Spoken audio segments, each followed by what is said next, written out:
sesión sincrónica número 5. Voy en este momento a compartir pantalla. Eh, en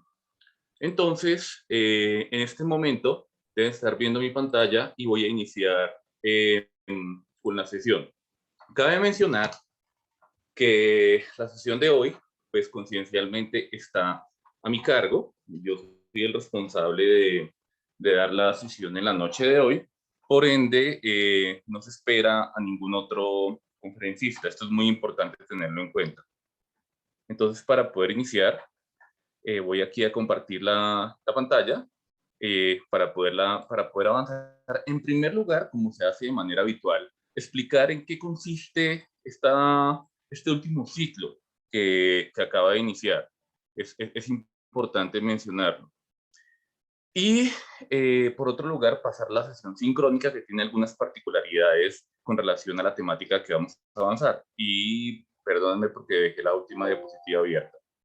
Entonces, para poder iniciar, y quiero de manera rápida pasar en este punto, hoy tenemos la sesión sincrónica número 5 y vamos a hablar particularmente de lo que hace referencia a este ciclo número 3, actividades y recursos pasados, el microciclo 8, que fue abierto el día número lunes, ya se envió el mensaje, y pasaremos a la sesión sincrónica número 5. Ahorita les voy a dar algunas indicaciones con relación a esa sesión sincrónica.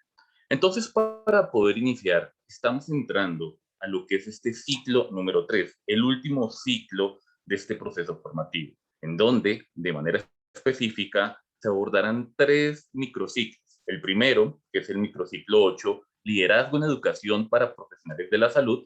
El segundo, que es el microciclo 9, inducción a la educación virtual en salud.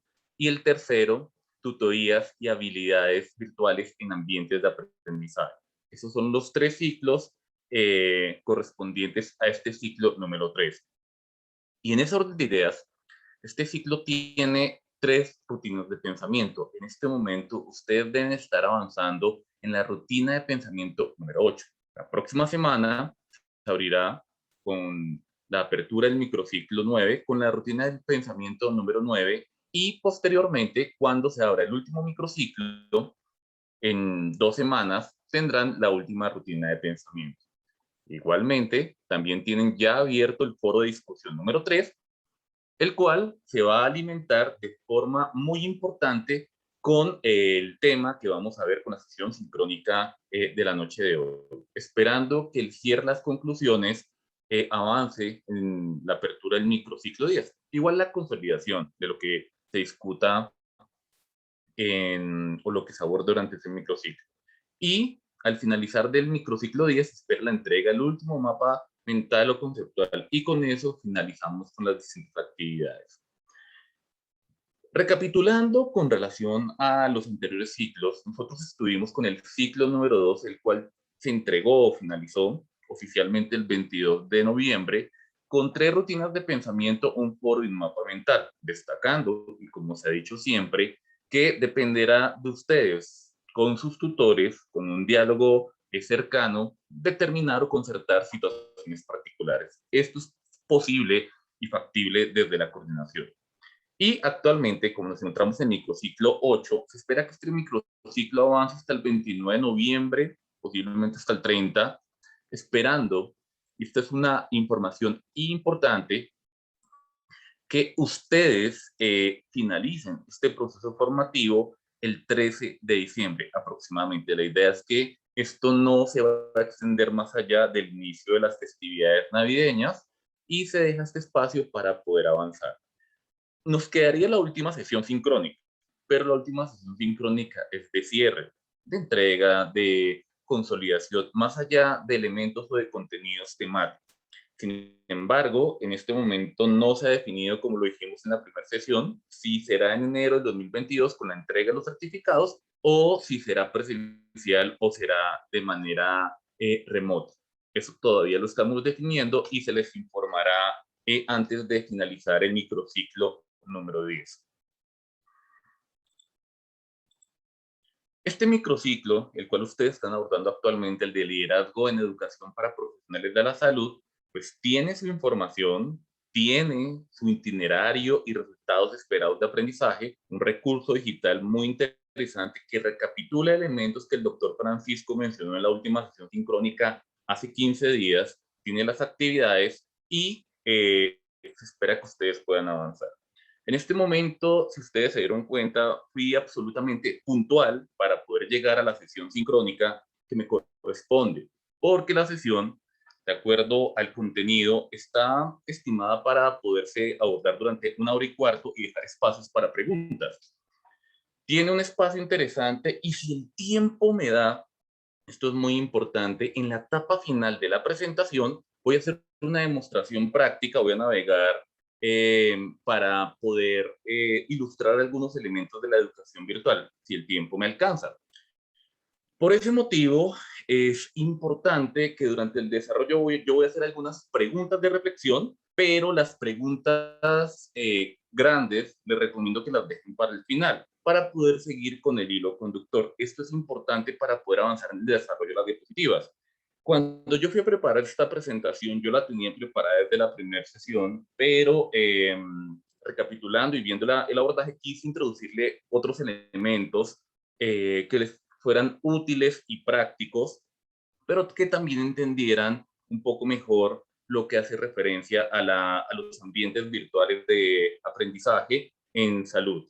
Eh, por eso la sesión, como les digo, está consolidada y a partir de ahí vamos a ir avanzando e incluso hay elementos de la sesión que no van a encontrar en los recursos y la etapa práctica que se tiene para la sesión de hoy tampoco están los recursos y solo va a estar en la sesión sincrónica. Cabe destacar que esto o la sesión sincrónica que vamos a tener solo es un elemento introductorio, pero quise ir un poco más allá para que todos los que estamos acá en la sesión de esta noche de hoy podamos comprender y adquirir algunos elementos inclusive reflexivos de lo que son los ambientes virtuales de aprendizaje. Entonces, pues yo me presento, me tengo que presentarme a mí mismo, pido excusas. Yo soy médico con una maestría en investigación en atención primaria, una maestría en gobierno y dirección de sistemas de salud, doctor en investigación clínica, soy profesor del Departamento de Medicina Familiar y Salud Pública, particularmente mis principales actividades están en el pregrado de medicina, pero también en las maestrías de bioética, educación médica y salud pública. E igualmente soy el coordinador académico del nuevo centro del campus virtual de salud pública de la Organización Panamericana de la Salud para Colombia desde el año 2003. Esto es importante porque algunos elementos de la presentación voy a contar lo que eventualmente hacemos desde el campus. Entonces, para poder iniciar, voy a cerrar esta presentación para poder ya centrarme en la etapa final de lo que es esta presentación. E incluso voy a apagar la cámara porque me distrae un poco la presentación. Y antes de apagar la cámara, yo les quisiera hacer una pregunta que me la pueden contestar por el chat. Cuando ustedes viajan en un avión eh, como comercial, ¿ustedes se sienten seguros en el vuelo?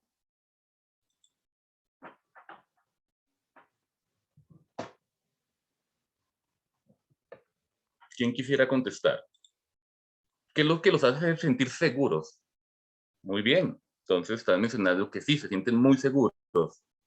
Particularmente, como les estoy mencionando, yo también me siento muy seguro en los vuelos comerciales. Claro, bueno, depende de la aerolínea, pero en general, esta es una reflexión muy importante.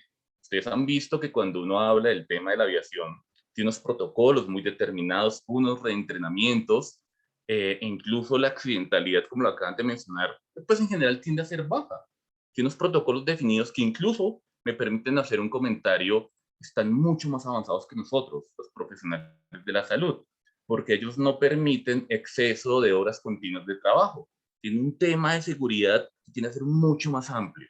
Y a partir de ahí, un piloto con su copiloto y su tripulación, pues se suben con un número importante de personas, 300 aproximadamente, y lo llevan a uno de forma segura de un destino a otro. Porque, claro, si están jugando la vida, así sean en 50 minutos que dura un trayecto corto.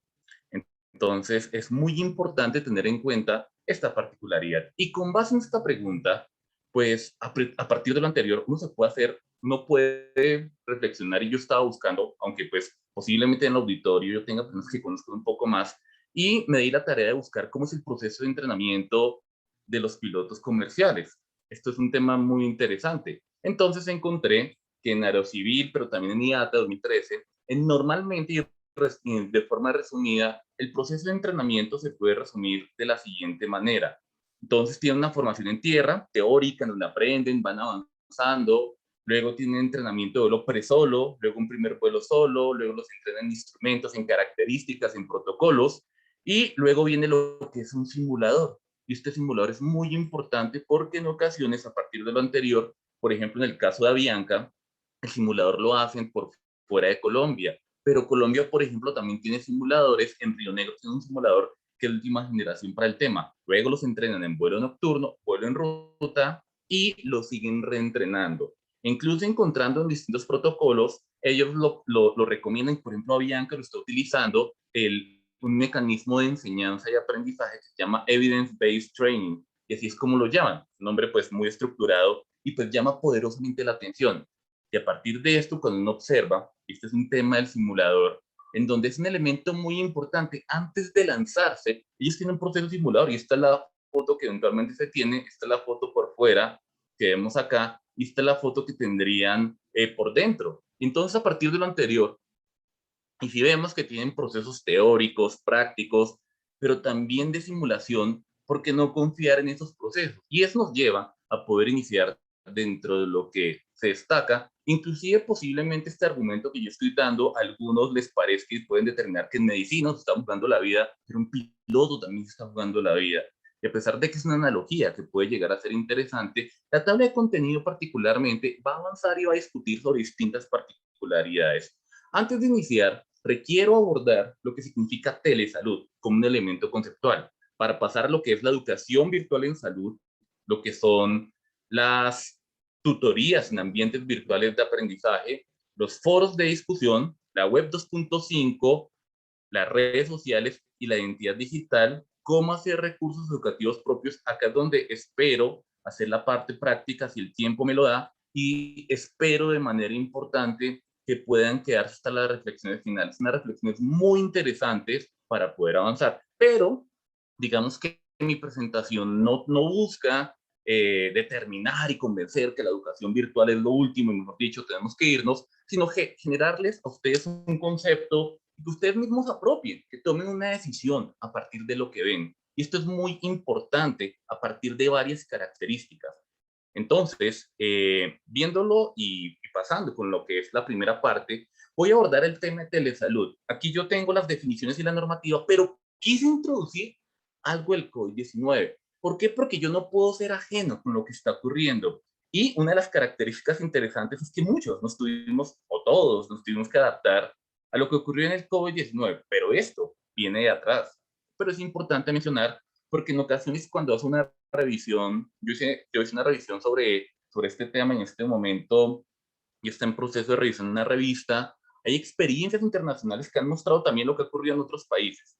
Entonces, lo primero que yo tengo que mencionar, y a mí no me gusta leer, pero pues me gusta explicar mucho las diapositivas, es que el término grande de telesalud tiene un término que es mucho más grande, o que termina incluyéndose, y es el término de e-health, cibersalud o e-salud, y que consiste en el apoyo del uso de las tecnologías a todo lo relacionado con la educación, conocimientos, investigación en salud, y particularmente se puede resumir, dicho por la Organización Panamericana, en el registro médico electrónico o la historia clínica, dato que no es de menor importancia, está escrito desde la 1438 de 2011 para Colombia, y que eventualmente algunos sitios han avanzado en este tema. También está la telesalud, en donde se incluye la telemedicina. Está la salud móvil o la M-Salud, está el e-learning, aunque el e-learning lo podemos encontrar también más adelante, la educación continua por tecnologías de información y comunicación, y un detalle interesante, una definición, que es la estandarización de la interoperabilidad. Este es un cuestionamiento que, por ejemplo, se hace en Colombia, en donde si yo tengo un dispositivo, ese dispositivo tiene que ser interoperable con otro, no tienen que tener el mismo lenguaje, tienen que conectarse. Y esto es lo que se determina en salud. O sea, si yo tengo un sistema en donde, por ejemplo, hay una historia clínica y hay paraclínicos y particularmente se da el pronóstico, esto tiene que ser interoperable entre distintos sistemas. Infortunadamente aquí en Colombia, porque como hay distintos proveedores y cada uno tiene su distinto sistema, pues limita esa interoperabilidad. Y esto es muy importante tenerlo en cuenta, porque esto reduce muchas barreras como ocurre en otros países. Ya cuando entramos a la definición de telesalud, para poder explicar, la telesalud o está relacionada con la prestación de servicios por medio de las TICs orientado a reducir las barreras. Y particularmente la telesalud se puede definir como o se puede integrar como elementos de teleeducación y elementos de telemedicina, principalmente. Dicho de otra manera, la telesalud se resume en teleeducación y en telemedicina, pero aparte de la telemedicina encontramos otros elementos emergentes como también la teleenfermería, y es muy importante, y es un detalle que tenemos que mencionar, que en este proceso de interacción de tecnologías información y comunicación, no solo es la telemedicina, también las otras profesiones tienen la particularidad de integrarlo. Y como les menciono, esta sería la definición de la integración. Tenemos la e-salud y aparte de la e-salud estaría la telesalud, la teleasistencia, la m-salud, la telemedicina y la teleeducación. Así sería como se conglomeran a la fecha todas estas definiciones, pero también podemos encontrar otros elementos como la teleconsulta, la teleconsultoría, la segunda opinión, telediagnóstico, telecuidado, teleatención, a partir de estos documentos que han ido emergiendo de la OMS el 2006 hasta el 2012, la teleeducación hacia la comunidad, la capacitación por uso de tecnologías de información y comunicación y también la oportunidad que tiene la formación médica y profesional continuada. También sirve para la teleadministración, teleterapia, teleradiología, inclusive he visto teledermatología, y digamos que esto ha ido de manera emergente y con la epidemia o la pandemia mejor del COVID-19, esto sí que ha emergido. Sin embargo, cuando pasamos al tema de la normativa colombiana, esto no es un tema nuevo del COVID-19. En el 2010, mediante la ley 1419, ya se empezaban a regular los lineamientos para el desarrollo de la telesalud en Colombia. Y para Colombia se define telesalud como la telemedicina y la teleeducación en salud. Esto es telesalud. Entonces muchas veces decimos telemedicina y confundimos el término, pero la teleeducación en salud, que es el uso de las tecnologías de información, educación y comunicación para la práctica educativa a distancia, también hacen parte y eso es importante tenerlo en cuenta. Y están posteriormente, 9 años después, coincidencialmente un año antes del COVID-19, con la resolución 2654 que indica o regula el sistema único de habilitación, pues establecen las disposiciones para la telesalud y la práctica de la telemedicina en Colombia, en donde se destacan que se deben cumplir unos estándares y garantizar la formación del talento humano que maneja esta tecnología. Dentro de lo que incluye esta resolución, se destaca que hay servicios en este sistema único de habilitación que particularmente requieren habilitación, pero hay algunos que no requieren habilitación y que los podemos hacer y que previamente pues no los conocíamos. Y son los de teleapoyo y teleorientación. Es posible hacer teleapoyo y teleorientación y no requiere de habilitación, a pesar de que hay proveedores que pueden indicarles y decirle lo contrario. Y dentro de las categorías de la telemedicina, que es muy importante, que sí requieren habilitación, hacen referencia a la telemedicina interactiva y a la teleexperticia entre profesionales. ¿Por qué? Porque estas particularmente son las que requieren o tienen implícita la prescripción de medicamentos con la modalidad de telemedicina. Esto es muy importante. Y al tener esa prescripción de medicamentos, pues ahí es donde viene la habilitación. Y la telemedicina no interactiva, que es asincrónica, o telemonitoreo, que es seguimiento, pues no lo requiere.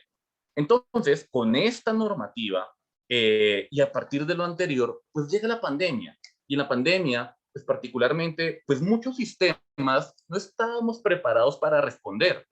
Sin embargo, el decreto 538, que es un decreto que a mí me gusta mucho, lo he referenciado en 3 artículos, pues menciona que particularmente el país tiene que avanzar o responder en la prestación de los servicios, como por ejemplo, y se autoriza de manera temporal, aunque el decreto sigue vigente, y pues se sigue extendiendo, en donde, por ejemplo, se pueden adecuar temporalmente sitios no destinados para la prestación de servicios, reconvertir servicios de salud que antes no estaban habilitados, ampliar la capacidad instalada, prestar servicios en modalidades diferentes o complejidades diferentes, o prestar de servicios no habilitados. Pero un detalle interesante es que también flexibiliza la habilitación de servicios de telesalud.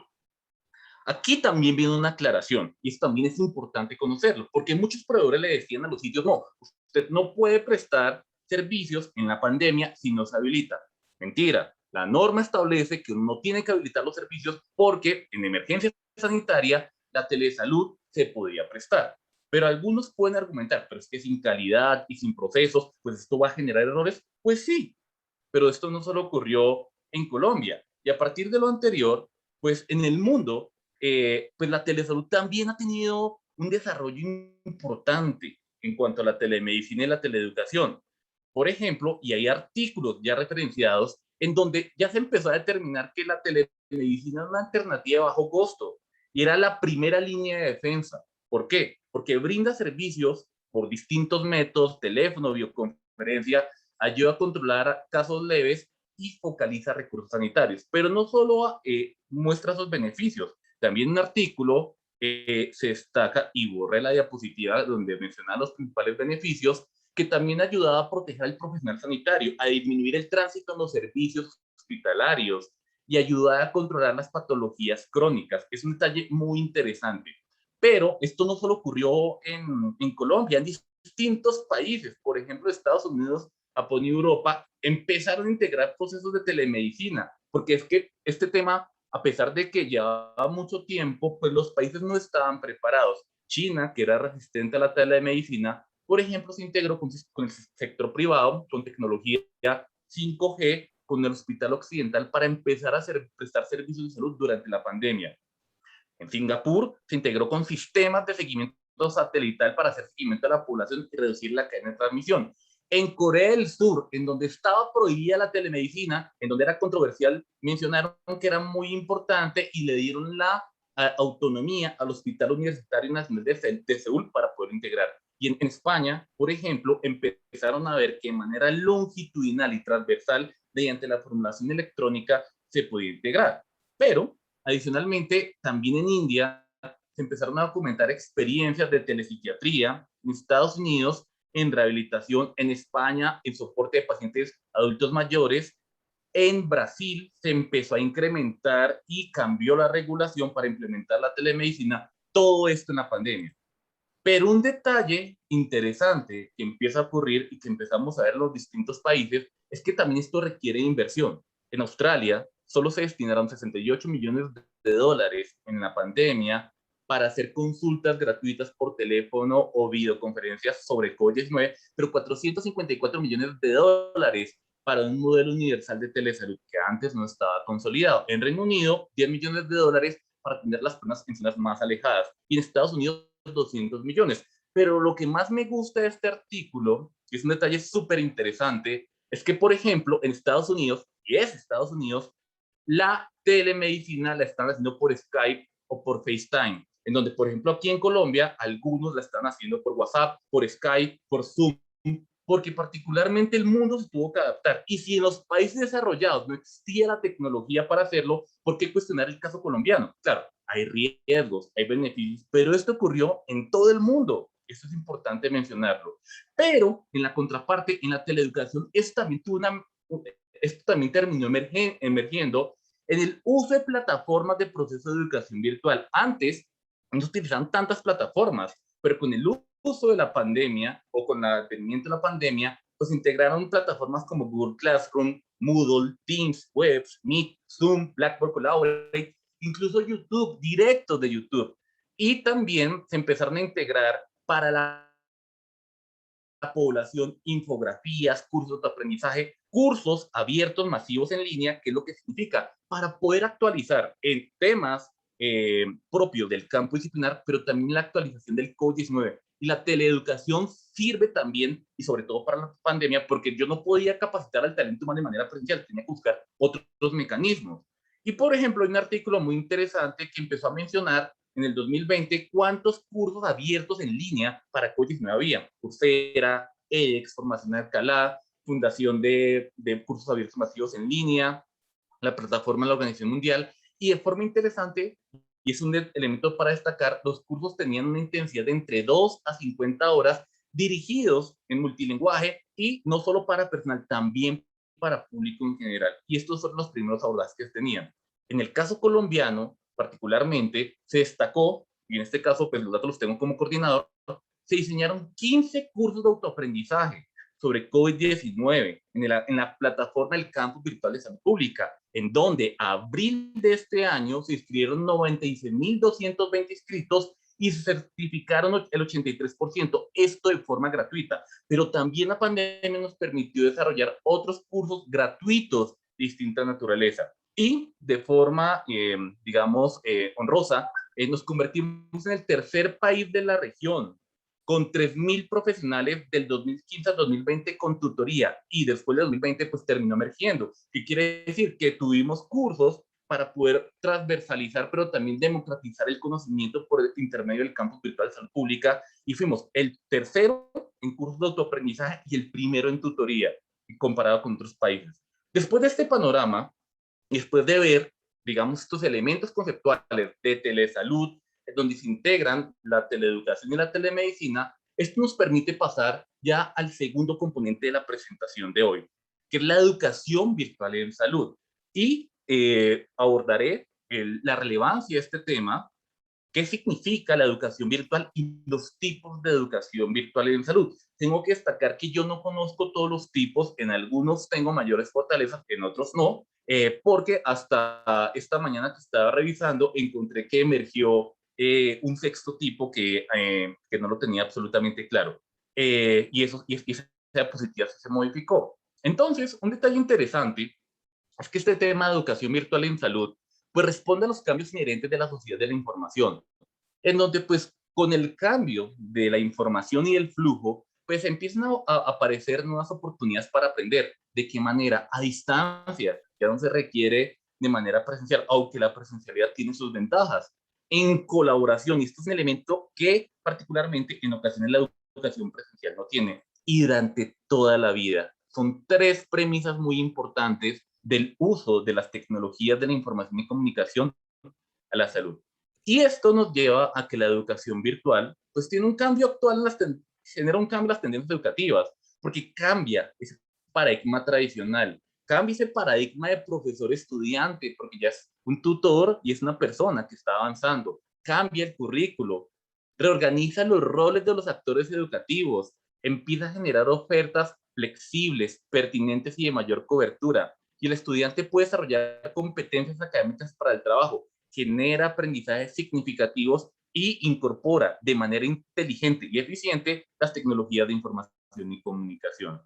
Pero además, permite integrar modelos educativos innovadores, porque particularmente integra mecanismos interactivos sincrónicos y asincrónicos, y ambos son válidos. Los sincrónicos en ocasiones, que son los que están en tiempo real, como lo que estamos haciendo actualmente, puede ser una videoconferencia y un chat, en donde el participante está en un tiempo real avanzando. Pero en ocasiones los asincrónicos son inclusive mucho más innovadores, el correo, los foros, la interacción, todo lo que se trabaja en plataforma. Y esto puede permitir que, o dice que hay distintos tipos de herramientas en las cuales uno puede avanzar e interactuar. Pero además, el profesor cambia, porque aquí el profesor empieza a cambiar su rol en el aprendizaje del estudiante y ya no deja de ser profesor a convertirse en un asesor y facilitador. Y los estudiantes se convierten en agentes de cambio con habilidades y modos de trabajo innovadores, pero también empiezan a aprender a partir de lo que ellos necesitan y lo que ellos requieren y lo que los motiva. Y con la amplia gama de oferta, pues empiezan a emerger estudiantes que empiezan a aprender a partir de lo que necesitan. Ya no se da de manera lineal. Entonces, quiero que se imaginen Wikipedia. Es un detalle, es una forma inclusive de ver cómo el aprendizaje empieza a cambiar. Cuando antes yo quería aprender yo leía un libro y lo leía de manera lineal. Pero, por ejemplo, si yo quiero aprender de historia de Colombia, ingreso, por ejemplo, a Wikipedia y, por ejemplo, en algún punto se menciona a Simón Bolívar, le doy clic sin terminar de leer la historia de Colombia, me voy a Simón Bolívar y de pronto le doy clic a Venezuela, le doy clic a España y empiezo a tener un aprendizaje que empieza a tener, es un aprendizaje que ya no es lineal, es un aprendizaje mucho más grande, es una forma de conectivismo que tiene la educación virtual y es muy importante tenerlo en cuenta que ya no se da de manera lineal. Y en educación virtual en salud, pues claro, pues empieza a emerger una serie de tipos y elementos que nos pueden potenciar este aprendizaje y se ha demostrado que generan beneficios potenciales para que los alumnos se adapten al ritmo y a los contenidos de los cursos de acuerdo a sus necesidades. Y tenemos pues simulación, el mismo aprendizaje en línea, juegos, realidad virtual, realidad aumentada e inteligencia artificial. Este es el que menos conozco, la inteligencia artificial lo tengo que confesar en la noche de hoy.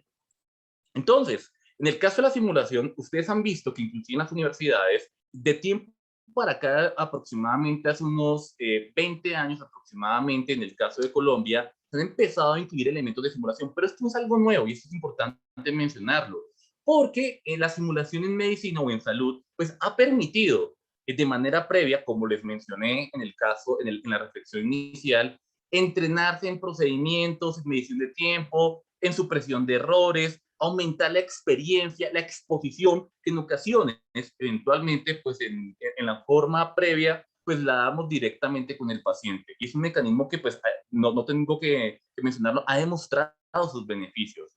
También está el aprendizaje en línea, como lo estamos haciendo actualmente, y es donde yo puedo utilizar a través del Internet y de plataformas educativas, puedo mediar mi proceso de enseñanza-aprendizaje. ¿Qué plataforma? Zoom, como lo estamos haciendo actualmente como plataforma sincrónica, o Moodle. Moodle es la plataforma que ustedes utilizan para poder interactuar y entregar las rutinas de pensamiento. Entonces, es combinar el uso de plataformas inteligentes, innovadoras, que están diseñadas para tal fin, con el uso del Internet y la combinación de la enseñanza y el aprendizaje. Y a partir de ahí, grosso modo, por ejemplo, tenemos el e-learning. El e-learning hace referencia al aprendizaje 100% virtual. Aprendizaje 100% virtual, en donde yo ingreso a plataforma, tengo mi tutor y voy avanzando. Este mecanismo ya casi no se da, es más asincrónico, aunque puede tener algunas sesiones sincrónicas. Está el B-Learning, que se conoce como aprendizaje mixto o blended, y hace referencia a aprendizaje presencial virtual, pero es más el virtual que el presencial. Entonces, por ejemplo, en un curso de IEPI, donde el 85% es virtual y puede tener una práctica clínica para tener la parte y la exposición. Pero hay algunos actores que también dicen que la combinación de sesiones sincrónicas con aprendizaje sincrónico también puede llegar a ser considerado como B-Learning. El aprendizaje móvil también es muy interesante, el uso de plataformas móviles, mensajes de texto, los MOOCs o los cursos abiertos masivos en línea de autoaprendizaje, aprendizaje remoto sincrónico, porque es solo ese tipo, e incluso ahorita se puede hablar de que termina siendo emergente, los masterclass, que en donde uno ingresa, toma pequeños cursos y en la medida que toma una totalidad de cursos, pues puede optar por algo mucho más grande. Y a partir de ahí están aprendiendo las nuevas generaciones de esa manera. También tenemos los juegos o la gamificación y consiste en introducir juegos en los procesos virtuales para mediar el proceso y motivar a los participantes, pero también a los pacientes, en donde, por ejemplo, en distintas plataformas, yo le puedo colocar insignias o logros en donde el participante va avanzando, o juegos de progreso, como se ilustra en la imagen, en donde el participante, a partir de la resolución de algunas preguntas, por ejemplo, anatomía o radiología, puede ir avanzando y consiguiendo unos logros específicos que yo voy determinando. Y eso se ha demostrado que también motiva al participante porque siente que va avanzando. Tenemos también la realidad virtual. Este, algunos pueden considerar que puede llegar a ser de ciencia ficción y vemos las gafas, y es el uso de una interfaz de tecnología en un ambiente virtual en donde con efectos visuales, sonoros, táctiles, yo puedo llegar a sentir o a exponerme de una manera similar a un ambiente eh, simulado. En salud se ha visto, por ejemplo, que se ha utilizado para potenciar equipos multidisciplinarios, tomas de decisiones, el uso inclusive también de la robótica en los procesos, historias clínicas, y se ha utilizado de manera interesante. Sin embargo, no sé si ustedes han visto que en los últimos 3 meses Facebook, por ejemplo, ha cambiado y quiere incluir su metaverso, y el metaverso, en resumidas, es un entorno de realidad virtual. Inclusive esta semana ya estaban vendiendo los guantes en donde se espera que las personas puedan interactuar, pero inclusive integrándolo en temas de gamificación, ya se están diseñando juegos que se conocen como BR, o B pequeña, BRMM, o RPG, que se traduce como realidad virtual de juegos multijugadores en línea masivos en juegos de rol. Así es como se conocen, donde se tiene la posibilidad de interactuar. Y a partir de ahí estamos viendo que en salud esto nos puede presentar múltiples alternativas. Esa posibilidad de tener realidad virtual con el paciente, con ejercicios quirúrgicos. Y es muy importante que lo tengamos en cuenta porque posiblemente este sea una alternativa pedagógica interesante en nuestra formación. Realidad aumentada consiste en ver el mundo con distintas capas, aumentar la realidad como se ve en la imagen. Además, se puede tomar una foto y a partir de distintos programas se puede seleccionar, pasar una capa, ir avanzando, explorar y profundizar tanto de lo micro como a lo macro, añadiendo imágenes, información, etcétera. Y está el último, que es el de la inteligencia artificial. Inteligencia artificial hace referencia a la colección de distintos tipos tecnológicos. Como les mencioné, no los conozco todos. Está el machine learning, el procesamiento del lenguaje neural, sistemas expertos de reglas, está la robótica, y la robótica está teniendo un impulso muy importante en medicina y la automatización robótica de procesos. Y este eventualmente va a ser el futuro. Y es importante empezar a conocer estos procesos de inteligencia artificial. Y esto nos lleva a algunas consideraciones. Entonces, el primer elemento es que realmente la educación virtual sí es una alternativa para fortalecer las competencias profesionales de los profesionales con métodos innovadores y actuales. Diseñar cursos virtuales, y esto también es una crítica, y excúsenme, no es un juicio de valor, no es lo mismo que trasladar las diapositivas o los PDFs que yo utilizaba en la presencialidad a la virtualidad, o como un repositorio de documentos. Ojo, no es lo mismo. Esto implica una adaptación. ¿Por qué? Porque algunos profesores decían, no, pues yo utilizaba esto presencial, pues lo hago virtual, mando las diapositivas o doy la clase, pero les mando los PDFs y considero que se aprendió. No, es un repositorio de documentos y no es lo mismo que educación virtual. Esto es muy importante que lo tengamos en cuenta. Pero también hay una reflexión importante, aunque no voy a profundizar todavía en este aspecto, y es que no todo es virtualizable, no todo es virtualizable. En este momento ustedes pueden de pronto pensar qué cosas no se podrían virtualizar. Hay muchas cosas que se pueden virtualizar y hay múltiples oportunidades, pero no todo es virtualizable. Y la diferencia en la realidad aumentada y la realidad virtual es que en la realidad aumentada yo añado elementos de un escenario real y en la realidad virtual creo nuevos escenarios, creo nuevos mundos que emulan un escenario físico. Entonces, esa sería la diferencia. En el uno tengo distintas capas de mi escenario real y en el otro tengo distintos mundos en donde yo puedo interactuar. Recuerden el tema del metaverso de Facebook, que en este momento pues va a empezar a emerger. Google no va a ir por esa línea. Cabe aclarar. Esto también, y a partir de entender los distintos tipos de educación virtual y lo que es telesalud, ya entramos al tema disciplinar de la sesión de hoy. Y esto es lo que hace referencia a la tutoría virtual. ¿Tutoría virtual en dónde? En ambientes virtuales, en donde también esto puede permitir crear cursos virtuales, pero también hay que conocer, y esto hay que decirlo, que pueden existir algunas prácticas que pueden llevar a fracasos de cursos virtuales. Y ahorita cuando los esté mencionando, aunque no tienen que decir, es una lista de chequeo, es importante que ustedes reconozcan esas prácticas inclusive dentro del escenario que les voy a mostrar. Entonces, para poder empezar con este tema de tutoría virtual, se sabe que los ambientes virtuales de aprendizaje, o como se conoce en sigla, ABAS, son entornos de aprendizaje colaborativos entre personas, organizaciones, apoyados por tecnologías de información y comunicación, en donde yo tengo distintas herramientas de interacción, sincrónicos o asincrónicos, que están soportados en un programa curricular y que lleva a cabo un proceso de enseñanza y aprendizaje. Y bajo esto, la mejor forma de entenderlo de tutoría virtual se resume en cómo se desarrolla un curso virtual. Y para desarrollar un curso virtual, pues más allá de los elementos de forma, voy a mencionar elementos de fondo, que son, primero, el modelo pedagógico, el rol del participante virtual. ¿Qué debería hacer ese participante virtual? ¿Cómo se aprenden en aulas virtuales? Y el rol del tutor virtual. Entonces, el modelo pedagógico de los ambientes virtuales de aprendizaje implica que a partir de acá yo tengo que empezar a priorizar ¿qué? Los contenidos. Los contenidos de los entornos virtuales de aprendizaje tienen que ser relevantes y actualizados. No es exponer o no es saturar al participante de contenidos y eso lo considero aprendizaje. Tengo que priorizar, organizar y determinar qué es lo que termina siendo relevante, prioritario y actualizado. Entonces, los contenidos que yo determine, tengo que seleccionarlos muy bien.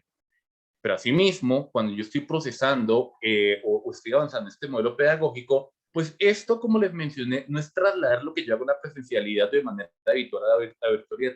Esto implica una planeación, esto implica organizar resultados previstos de aprendizaje, elementos metodológicos, la intensidad horaria. Y para poder cumplir con este elemento de planeación, también requiere de didácticas específicas, las cuales, como mencioné, no implica la adaptación de lo que yo hago habitualmente, sino implica transformar en otros modelos que son mucho más innovadores. Pero la plataforma, que es en lo cual nosotros estamos, que puede ser Zoom o Moodle, tiene que ser transparente.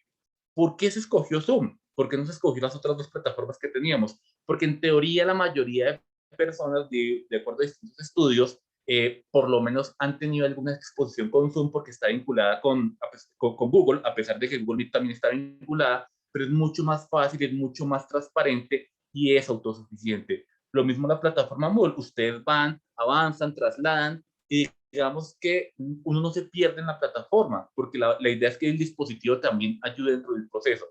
Y la tutoría, y ustedes lo han visto y posiblemente lo cuestionen, pero en este momento se entiende el por qué, tiene que ser facilitador. Nosotros no podemos poner barreras. Digamos que aquí el no es optativo y es flexible, porque yo tengo que estar más cercano a los participantes. Recuerden lo que yo les decía, contáctense con sus tutores. Sus tutores son facilitadores, no estoy ya hablando de profesores, porque aquí estamos en un proceso mediado entre personas en donde buscamos cercanía y esto es muy importante.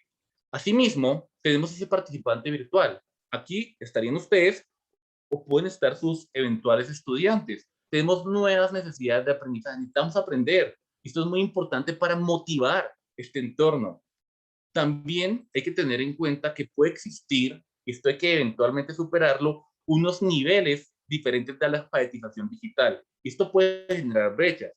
Nosotros creíamos antes de la pandemia que las nuevas generaciones tenían un nivel de alfabetización digital alto. Llegó la pandemia y nos dimos cuenta que no, que tienen un nivel de alfabetización digital bajo, pero que son muy buenos en redes sociales. Y ser bueno en redes sociales no es lo mismo que tener alfabetización digital. Entonces también es importante poder avanzar y entender ese nivel para poder adecuar los contenidos de enseñanza y aprendizaje. Pero también hay nuevos desafíos en las características de empleo. Ustedes han visto, en Google ya no se requiere ser profesional para poder trabajar. Uno hace un curso en Udemy de programación o en Coursera y eventualmente me pueden contratar. Pero, pues en el caso eventual, no en el de las nuevas profesiones, también se ve como una oportunidad de actualización o de educación continua. Y esto hay que tenerlo en cuenta. El participante tiene algunas motivaciones. ¿Y cómo podemos, digamos, reflexionar de que las tecnologías puedan aportar la formación humana? Este es nuestro participante virtual. Luego tendríamos el aprendizaje del aula virtual. El aprendizaje implica que también hay influencia del tutor. El tutor es importante, como les estoy mencionando. Hay una aula virtual donde hay un tutor donde los va a ir acompañando. Pero también esto incluye las distintas teorías y modelos pedagógicos que eventualmente ya hemos visto, porque esto no busca para nada ser conductista, sino busca distintos mecanismos en donde particularmente se busca la construcción de aprendizaje, en donde se encuentran actividades transferenciales. Claro que se van a transferir, pero esa transferencia no es que yo busco que el participante replique o no replique, sino repita textualmente lo que yo estoy enseñando. Eso no es un entorno virtual de aprendizaje, sino que esa actividad transferencial quiere decir que lo que aprenda lo pueda reconocer y aplicar a un contexto, que esto se aplique, que esto no sea etéreo, que lo integre y, como lo mencioné, lo aplica en un entorno real. Ese es un principio del aprendizaje en ambientes virtuales de aprendizaje. ¿Y cómo se aprende en un ambiente virtual de aprendizaje? Porque las personas quieren, porque las personas tienen una instrucción, ¿de quién? Del tutor, porque yo las motivo, porque les creo oportunidades con las distintas actividades. Eso fue lo que generó la rutina de pensamiento. Ustedes han visto que esto no tiene un mecanismo de convencional, creo que hay un micrófono abierto. Perdónenme, ya desactivado.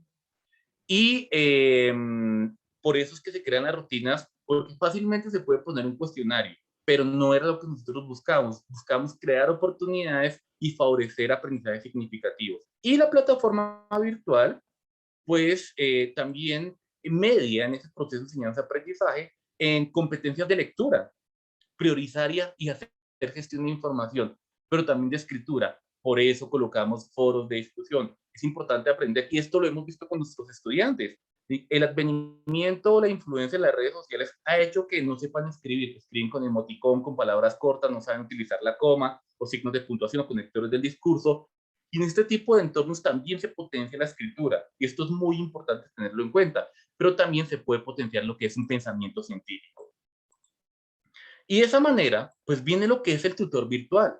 El tutor virtual tiene que tener distintas estrategias para ser tutor virtual. Y la principal es que tenga o pueda potenciar metodología colaborativa. ¿En quiénes? Entre ustedes. Es lo que nosotros hemos potenciado. Por eso les decíamos que los foros virtuales no son monólogos, en la interacción, la posibilidad de comprender, interactuar y saber lo que el otro está mencionando. Y hay algunas actividades, claro, él va a formar y va a acompañar el proceso de enseñanza-aprendizaje, pero también el tutor virtual, cuando ustedes sean tutores virtuales, tiene que interactuar con el apoyo técnico y la coordinación del curso. Es lo que yo hago con los tutores. Estamos hablando constantemente para poder avanzar. O sea, un tutor virtual también tiene que interactuar con la coordinación y conocer a los de sistemas.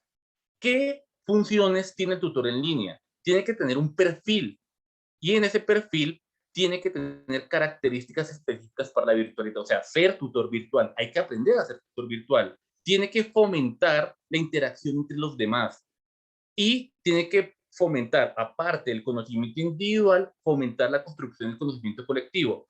Y una de las cosas que en ocasiones no gusta, pero tengo que decirlo, es que hay que tener dominio informático. Esto es importante. Para ser tutor en línea hay que tener dominio informático, pero este dominio es un dominio avanzado, es un dominio por lo menos intermedio que permita poder interactuar. Y la ventaja es que las plataformas de hoy son cada vez más autosuficientes, que permiten que el tutor ya no requiere un dominio tan avanzado. ¿Cómo se puede fracasar en un curso virtual? Entonces, primero hay condiciones que dependen del estudiante. En este momento hay que reconocerlo. Primero, no disponer de suficiente tiempo. Esto requiere tiempo. Y a diferencia, y excúsenme por la siguiente expresión, de las charlas convencionales en donde se califica por asistencia o por kilometraje en horas nalga, excúsenme, pues acá esto implica que uno tiene que interactuar y uno tiene que hacer. Entonces, por ende, esto implica tiempo. Y esto es muy importante tenerlo en cuenta, es la primera regla. Hay que dedicarle tiempo a este proceso, albergar expectativas irreales, matricularse en cursos que no responden enteramente a sus objetivos. Recuerden que este curso es un curso de introducción, el que ustedes están viendo. Es importante tener en cuenta el alcance y hasta dónde vamos. No tener estrategias y destrezas adecuadas en la formación en línea, no participar en actividades colaborativas, desconocer los canales de ayuda. Por eso yo les insisto de conocer a su tutor o escribirme a mí para poder interactuar y ayudarles y no tener en cuenta el costo económico añadido. Cuando hablo de costo es que en ocasiones pues, uno requiere un computador, conexión, y a veces, por ejemplo, nosotros los profesores no contemplamos en el caso de estudiantes, que hay estudiantes que no tienen computadores o que no tienen conexión a internet y las exigimos. Esto es muy importante que lo tengamos en cuenta, porque a veces ponemos a sufrir al estudiante. El profesor. Y viene la primera regla. Para ser profesor virtual, la primera regla es no haber sido estudiante en línea. Los profesores virtuales tienen que haber sido previamente profesores en línea, estudiantes en línea. ¿Por qué? Porque esto permite tener mayor empatía, conocer las dificultades, conocer las barreras. Entonces, en este momento, como ustedes están haciendo estudiantes, ya cuando ustedes pasen a ser tutores, pues van a tener una mayor amplitud de lo que sería ser un estudiante en línea para poder adecuar los contenidos. No dar respuesta o dar respuesta tardía, tener una aprendiz esporádica cuando en el aula, no mostrar claridad en las explicaciones, ser muy rígido, no mostrar cercanía y contribuir a la sobrecarga del estudiante. Esta es la vieja confiable. Profesor, ¿qué es tal cosa? No, pues mira, te mando 3 PDFs y después me cuentas. No, hay que acompañar y hay que llevar el proceso. Eso no es ser profesor, acompañar dentro de la dinámica. Eso es lo que es ser un profesor en línea. La institución, ofrecer ayuda técnica deficiente, no capacitar al profesor en línea, no ofrecer una formación preliminar. Nosotros particularmente, este proceso de alfabetización digital no lo quisimos llamar de esa manera, sino lo llamamos aprestamiento. Vino desde la semana número 0 cuando los conectamos, vimos la interacción en plataforma y allí pudimos corroborar que todos tuvieran la posibilidad de estar matriculados. Ofrecer expectativas irreales o aceptarlas, no tener organizado un curso, no ofrecer servicio de orientación. Nuevamente, contribuir a sobrecarga al estudiante, considerar que un curso de 50 horas tenga 10.000 PDFs, no tener en cuenta la situación del estudiante y establecer trámites administrativos complicados. Esas son los tres escenarios que pueden contribuir a la deserción o al fracaso de cursos virtuales. Y aunque eventualmente hay cursos que intentan superarlo, lo importante es tenerlos en cuenta, dejarlos explícitos para poder trabajar continuamente. Después de tener y ver lo que es una tutoría virtual, llegan los foros de discusión como una herramienta fundamental para favorecer el aprendizaje colaborativo. Y ustedes han visto con los foros que ustedes han avanzado, que han sido los dos previos del ciclo 1 y el ciclo 2, que ha habido una rúbrica sobre, que se presentó en el foro de discusión número 1. Pero aparte de la rúbrica, cuando uno sea profesor virtual, cuando ustedes en un futuro sean profesores virtuales, tienen que saber que las preguntas que uno elabora en un foro virtual tienen que tener una característica o una forma especial de ser elaboradas. Uno no puede hacer preguntas por hacerlas en los foros virtuales. Y también hay forma de responder. Esta parte es pequeña para poder, digamos, eh, consolidar lo que se acaba de mencionar en lo de tutoría virtual. Entonces, cuando uno diseña preguntas para foros de discusión, hay 5 recomendaciones importantes. Primero, deben fomentar o promover la argumentación del participante.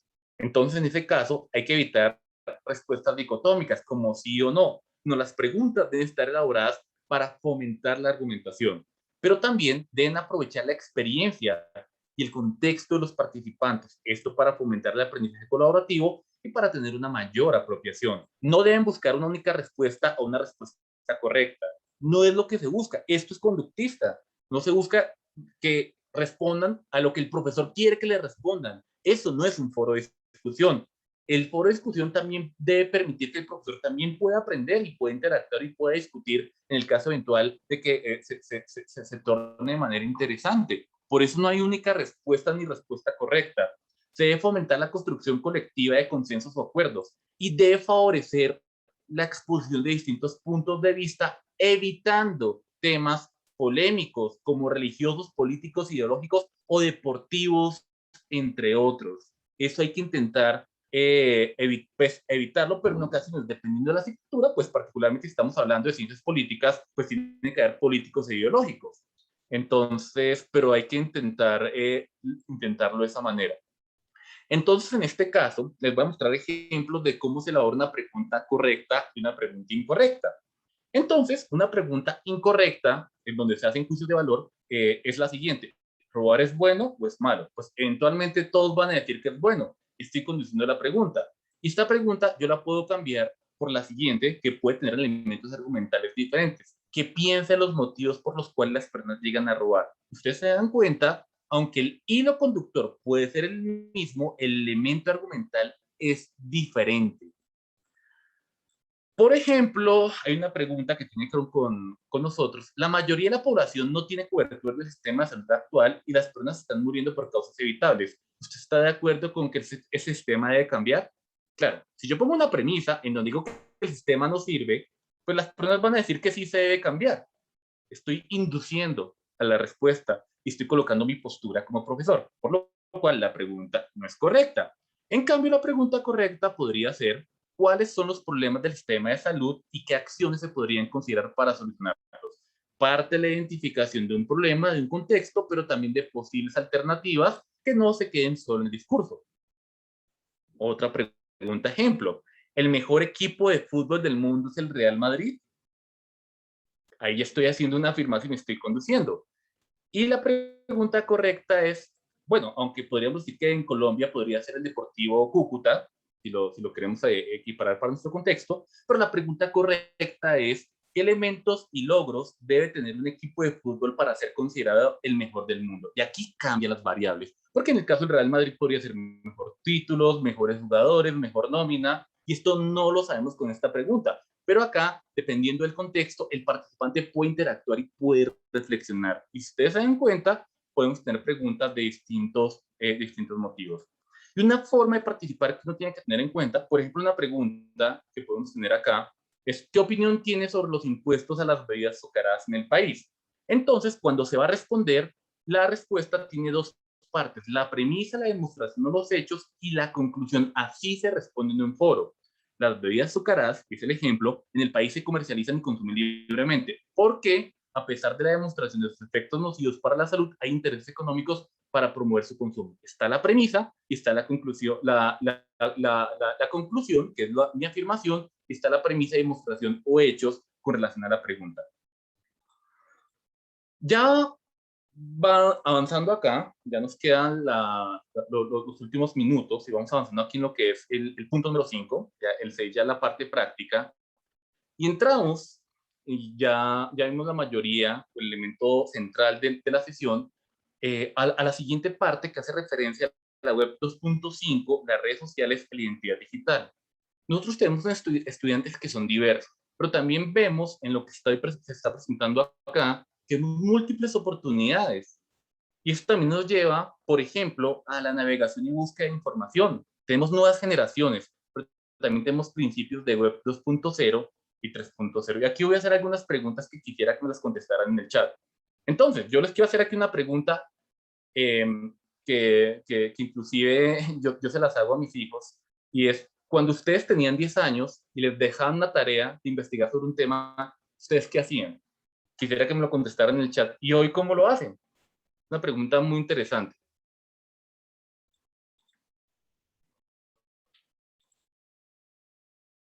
Quieren, buscando enciclopedia, vienen a la biblioteca, ahora en la web. Entonces uno tenía la enciclopedia en la casa y uno tenía particularmente una limitación de información. Y estamos hablando, pues que eso no fue hace mucho tiempo. Hoy particularmente han cambiado las características. Es muy posible que hoy estemos buscando, si yo quiero buscar sobre algún tema, pues ingrese directamente a Wikipedia o busque en la web sobre un tema particular y de manera rápida. Por ejemplo, el doctor Fabio está preguntando que le preguntara a la mamá, de acuerdo, pero estamos hablando de cualquier tema, no de temas en salud. Y esto puede llegar a lo siguiente. Por ejemplo, hoy buscar, antes yo tenía la enciclopedia en carta, o iba a la biblioteca en donde mi abuelo y buscaba de pronto y pum, tenía la información, hacía la tarea y la entregaba. Pero hoy cuando tengo una pregunta y empiezo a buscar por internet sin la adecuada estrategia, pues me puedo frustrar, porque eso puede generar ansiedad y frustración. O sea, la cantidad de información que yo tengo puede generar infoxicación, una intoxicación por la cantidad de información o infodemia. Y es por eso que empiezan a aparecer pues nuevos mecanismos o nuevas teorías para poder organizar la información, como el Big Data, que es la organización y procesamiento de datos a gran escala. Este va a ser inclusive el futuro, inclusive en salud, la cantidad de información que sale ya se empieza a procesar. Este es un tema que vale la pena estudiarlo para el día de mañana. Estoy hablando hacia el futuro, no para mañana jueves. Y particularmente viene un tema también importante en la navegación y búsqueda, porque eso también ha tenido particularmente algunas características. Por ejemplo, ustedes cuando buscan actualmente, eligen la página y la información a descargar. Listo, busqué la página, me la leí, me parece interesante. Y esto también cambia de un modelo expositivo. ¿Qué quiere decir un modelo expositivo? Antes también mostraban la información y hoy ya se habla de un modelo constructivo. ya la información yo la puedo construir. Entonces, antes yo decía, me lo bajé de internet. Hace algunos años, yo lo subí a internet, yo empecé a subir y a generar contenido. Y en este momento soy influencer o referente en la temática. Ojalá de los referentes, El Rincón del Vago. Muy bueno, doctor Fabián, referente a la temática. E incluso nosotros, se me olvidó la palabra, siempre se me olvida, los profesores somos educatubers, si fuera el tema. Si tuviéramos un canal, si pudiéramos avanzar, porque uno también puede tener esa capacidad de generar contenido. Y empiezan a cambiar los roles en la navegación. Como les digo, antes me mostraban la información, pero ahora yo puedo construir, comentar, determinar que eso no es cierto, y inclusive puedo subir y generar contenido. Eso es lo que está ocurriendo hoy por día, y eso lo tenemos que saber y conocer. Y ese, por ejemplo, ha sido una barrera para poder fomentar la vacunación para el COVID-19, porque tenemos información de influencias que particularmente no es la más recomendable. Y tenemos nuevas generaciones, la generación del clic, en donde particularmente tenemos estudiantes en donde la identidad digital es tan importante o más que la identidad de la vida real. Y esto explica muy bien el metaverso. Por eso el metaverso va a ser muy importante, porque a las personas hoy es más importante la foto que le toman a la comida que ir a comer. No estoy haciendo juicios de valor, pero esa es la nueva generación y hay que entenderlo. Y son nuevas generaciones que tienen la capacidad de trabajar en paralelo. Mientras están viendo, escuchando música por YouTube, haciendo un documento, están escribiendo, están trabajando al tiempo. Y eso hay que conocerlo. Pero también pueden tener dominios, algunos, de medios de producción digital y se convierten en prosumidores. Esta generación pueden ser productores y consumidores. Pero también, como lo estaba mencionando, empiezan a aparecer nuevas profesiones. Por ejemplo, cursos en línea para necesidades específicas, programación y diseño, y no hacen carreras. Esto puede ocurrir. O, por ejemplo, los influencers empiezan a ganarse la vida, y no sé si les ha pasado que usted le pregunten a alguno de sus hijos, y les ha pasado, no pasa nada, mi hijo hace 3 años me mencionó que quería ser youtuber, ya se le quitó la idea de buena manera, porque pues uno monetiza las visitas a las plataformas o me pagan por publicidad. Y eso también hay que conocerlo. A mí sí me molesta y lo digo abiertamente cuando yo voy a restaurantes y llega alguien mal llamado influencer y le dice al mesero, mira, si yo, déjame la cuenta gratuita y yo te recomiendo el sitio. No, ya también es pasarse al otro lado, pero pasa. También tenemos los deportes en línea y se paga. Por ejemplo, hay torneos de League of Legends o de Fortnite, si no lo saben, pregúntenle a sus hijos, en donde les pagan y ganan muchísimo. Entonces uno empieza a decir, son características que tengo que empezar a conocer. Y empiezan a aparecer también expertos en Big Data, en donde el mundo empieza a ser un terreno de juego, empiezan a aparecer esos metaversos, no lo llamo multiversos porque es parte de una película, en donde se eliminan las barreras temporales y geográficas. Pueden ganar más de $2,000, claro. En mi canal de YouTube, que tiene casi 4,000 seguidores, yo me gano $100 cada 6 meses. Pero si ustedes lo comparan con un youtuber de gran calibre, pues pueden llegar a ganar mucho. Hoy por hoy, EPA Colombia es la mayor influencia del país, ya tiene esta empresa, un tema de emprendimiento que es bastante interesante. Por fortuna la ha sabido capitalizar. Quieranla o no la quieran, esta es la nueva generación y esto hay que conocerlo. Estos son los modelos que tienen nuestras nuevas generaciones. Y esto también implicó, para poder entender, un cambio en la web. Cuando nace Internet y sale la web con sus siglas en 1996 aproximadamente, pues era un contenido lineal. Me ofrecían información y yo la tenía. Pero desde el 2004 se empieza a hablar de la web 2.0, en donde empiezan a aparecer aplicaciones que facilitan el intercambio de información, como blogs. Entonces, en esa época estuvo de moda los blogs, los wikis, y se empiezan a crear entornos para compartir recursos. Entonces, mira, aquí está el Drive, un documento, un video, presentaciones, fotos, plataformas educativas. De ahí nace Moodle, aulas virtuales, redes sociales. De ahí nace Facebook, aunque sí, Facebook nace aproximadamente en esta etapa, porque se empieza a ver la web como un entorno de interacción. Pero no dejado, entre 2 o 4 años después, nace la web 3.0 y nace pues de manera muy reciente, en donde las personas empiezan a tener interfaces más sencillas para acceder a la información y en donde empieza a aparecer la indexación o información personalizada de acuerdo a la necesidad de cada persona. ¿Y qué es esto? Hagan el intento ahorita, cerca de su teléfono, abran Instagram si lo tienen, o busquen en Google, quiero comprar un carro, y empiecen a buscar una camioneta híbrida o eléctrica, o hablen, porque inclusive los sistemas, no por nada Mark Zuckerberg tiene tapado su micrófono y su cámara, por algo será, porque pues es el sistema en el cual está monetizado, y Bill Gates así se imaginó que iba a hacer el Internet, que el Internet fuera intuitivo a las necesidades de cada persona.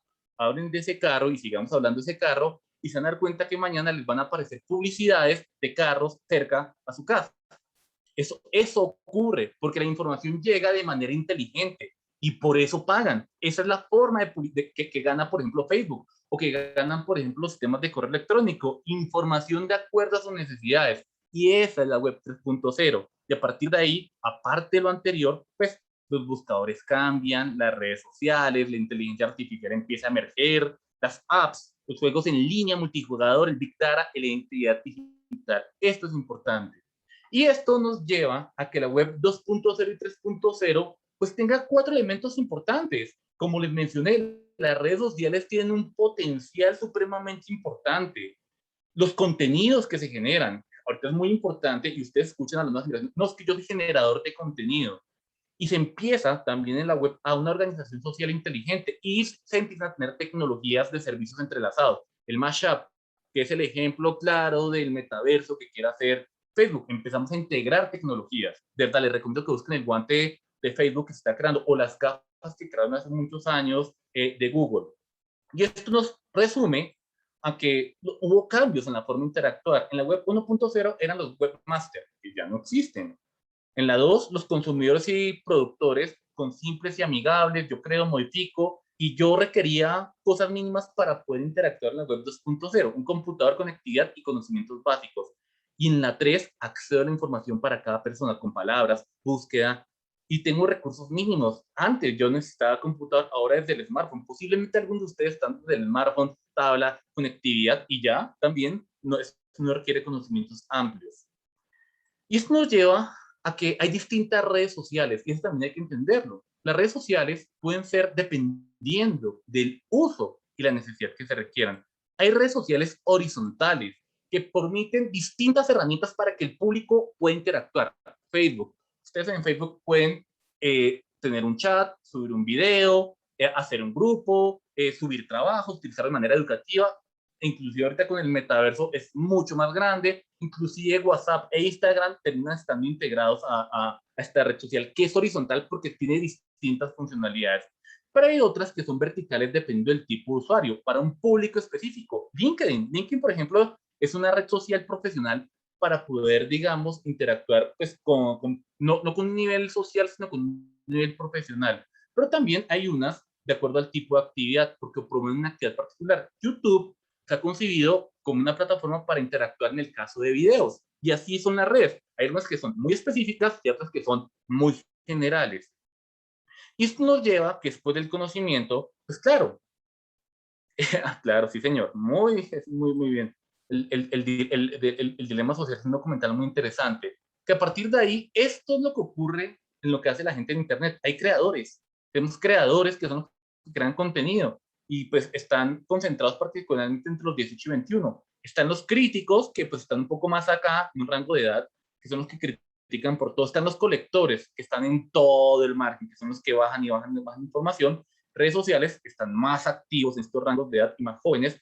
Espectadores, o hay población que es inactiva. Y esto también hay que tenerlo en cuenta.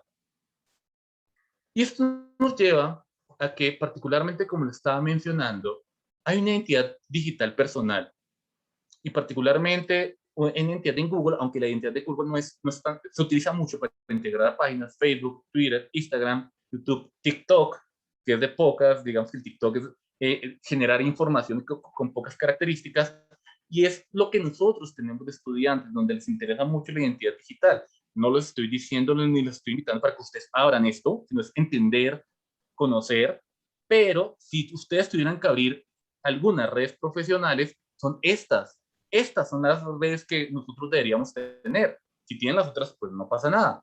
Tener el ORCID, que es la identidad digital del investigador, un ResearchGate, Google Scholar, LinkedIn, que es la iShare, que es plataforma para contenidos educativos, y el CBLA, que es el Currículo Latinoamericano y el Caribe. Eso es lo que nosotros tenemos que tener para, inclusive, no sé si les ocurre a ustedes, cada vez que yo voy a interactuar con una persona, yo inmediatamente me meto a Google para ver quién es y encuentro las redes sociales, las personales, pero también las profesionales. Y esto ocurre y los estudiantes nos están buscando y es recomendable que por lo menos tengamos estos profesionales para poder avanzar. Llegamos acá, ya a la parte, estaba esperando llegar a las 8:15, me demoré por un minuto, a la parte número 6, recursos educativos propios. Una de las características es que cada uno de ustedes tiene presentaciones, a pesar de que mencioné que no es lo mismo pasar las presentaciones, tiene algunos documentos, algunos relatos, algunas actividades, y esto uno lo puede potenciar en la virtualidad, pero hay que saber que lo que uno baja o sube a Internet requiere unas licencias, pero también yo requiero la posibilidad de recursos de libre distribución. Esto es muy importante porque acá inclusive podríamos o nuestros estudiantes estar incurriendo en plagio cuando ellos desarrollan recursos o nosotros mismos. Y es importante tener en cuenta el desarrollo de estos recursos. Y la licencia más importante, realmente yo conozco dos, la licencia estándar YouTube o la licencia Creative Commons, son las licencias que están en todos los recursos digitales. Y las licencias se resumen en que cuando ustedes vean quiere decir que me tienen que atribuir, me tienen que referenciar. Y hoy por hoy está en discusión y es muy importante el tema de esos derechos de autor. Esto quiere decir que yo lo puedo reutilizar. Esto quiere decir que yo no puedo cobrar. Y si yo lo modifico, no puedo cobrar por lo que estoy modificando. Hace algunos años, un youtuber, y esto fue bastante famoso, modificó un fondo musical de una serie de anime japonesa y pues la serie no cobró y él sí estaba cobrando $100,000 por las personas que utilizaron ese fondo musical y pues se demostró que él no era el autor porque tenía esta licencia. Entonces, y esta es dejar igual, pero sin embargo atribuir. La que a mí más me gusta es esta, que es atribuir, no cobrar y compartir. Licencia Creative Commons. Y entonces hay que intentar que los recursos digitales que ustedes hagan, porque ustedes desarrollan recursos, que generen licencia, porque esto hay que reconocerlo, claro, pero también reconociendo otros derechos de autor y es muy importante este tema. Pero también basado en esta misma línea, ustedes tienen que elaborar materiales y los materiales los pueden elaborar de manera gratuita sin infringir derechos de autor. Para eso hay iconos vectoriales, ya les voy a mostrar. Hay imágenes de libre distribución, hay sonidos, hay videos. Con el PowerPoint o con el Office uno lo puede hacer, uno puede elaborar banners o imágenes propias. Esto ustedes lo pueden hacer. Y esto inclusive le ayuda mucho mejor a los diseñadores. Recuerden lo que les dije. Hoy por hoy no se requieren competencias lineales de que yo tiene que ser un diseñador. Uno también lo puede hacer como profesor. Y hay licencias y plataformas como la que les mencioné, YouTube o Creative Commons para presentaciones, hojas de Excel o documentos. Uno puede licenciar lo que hace. Y este es el ejemplo, claro, aunque ahorita voy a hacer la práctica, de que uno, por ejemplo, puede buscar, esto pasa mucho con los estudiantes, buscan una imagen de Google, la ponen, están infringiendo derechos de autor.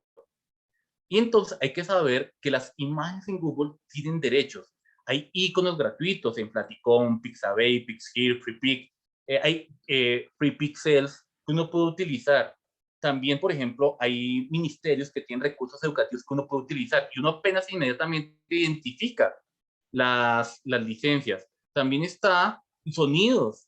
La biblioteca de sonidos de YouTube tiene varios, inclusive los diseñadores saben, y utilizan en todos los videos, utilizan fondos sonoros gratuitos. Y esto uno lo puede utilizar. Y asimismo, también uno puede hacerle un uso adecuado de PowerPoint y de diseño. El mismo PowerPoint les ayuda a ustedes a diseñar. Esto lo pueden convertir en digitalizar imágenes, sonidos, videos. Ustedes pueden hacer un video en PowerPoint y un video de alta calidad en HD. Lo pueden hacer con Smart Art, con imágenes, con sonidos, con videos.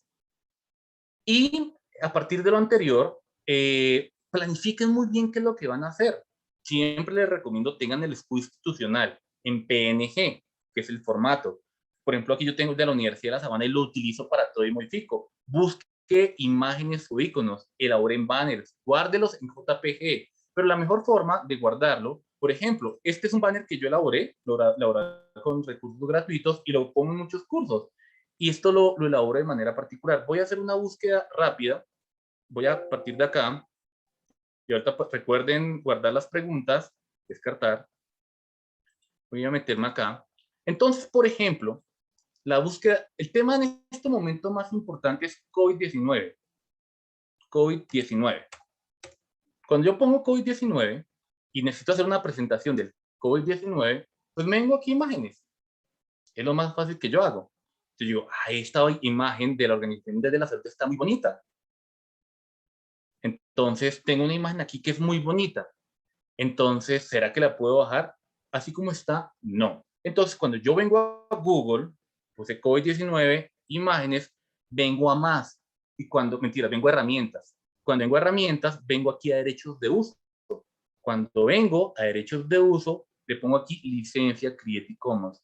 Estas que están acá son comerciales. Yo puedo pagar por la imagen. Y aquí le doy licencia Creative Commons. Y cuando le doy licencia Creative Commons, quiere decir que estas imágenes que están acá son las que puedo utilizar. Esto, por ejemplo, es de Bogotá. Y Bogotá, no, al colocarla acá, quiere decir que Bogotá utiliza una imagen gratuita y no puede cobrar. Pero no entremos a la de Bogotá. Entremos aquí a la de Pixabay. Voy a bajar acá. Pix Here. Y a mí me gusta mucho utilizar la de Pixmo, que no está por acá. Inclusive voy a abrir esta me gustó. Ay Dios, ¿dónde está la de Pixmio? Bueno, no importa. Ustedes se dieron cuenta, inclusive abrí una de Wikipedia. Y aquí las abrí las imágenes. Aquí abrí esta, aquí abrí esta, y aquí abrí esta imagen. Entonces, cuando yo abro las imágenes, ocurre un detalle interesante. Esta de Pixabay dice que tengo descarga gratuita y que tiene la licencia Pixabay.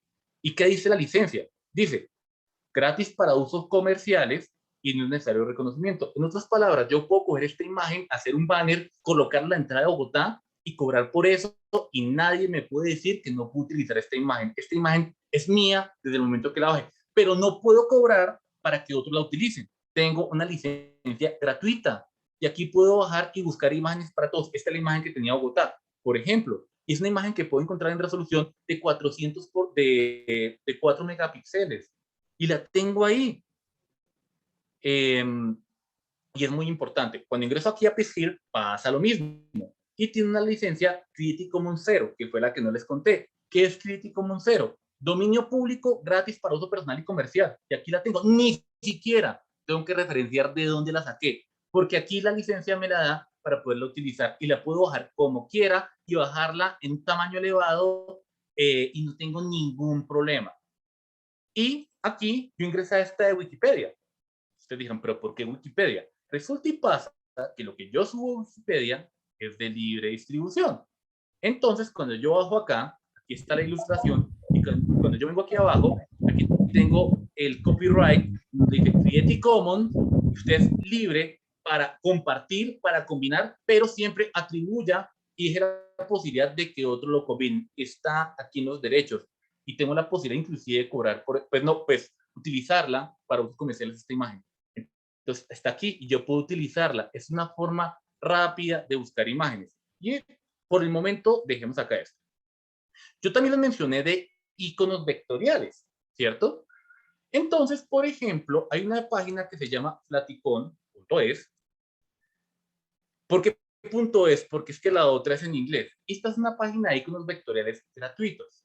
Entonces, cuando yo ingreso a flaticon.es, entonces, creo que estoy aquí registrado. Si ya estoy registrado, entonces voy a poner aquí coronavirus. Voy a poner acá coronavirus. Cuando pongo coronavirus, se demora un poquitico, empiezo a encontrar aquí una serie de iconos vectoriales que puedo utilizar para mis presentaciones. Pero cuando yo bajo aquí de Flaticon, de pronto, y no las hay acá, me hizo quedar mal hoy el sistema, hay unas imágenes que tienen una coronita. Las coronitas hay que pagarlas. Pero, si ustedes observan, ninguna de las que está acá tiene coronita.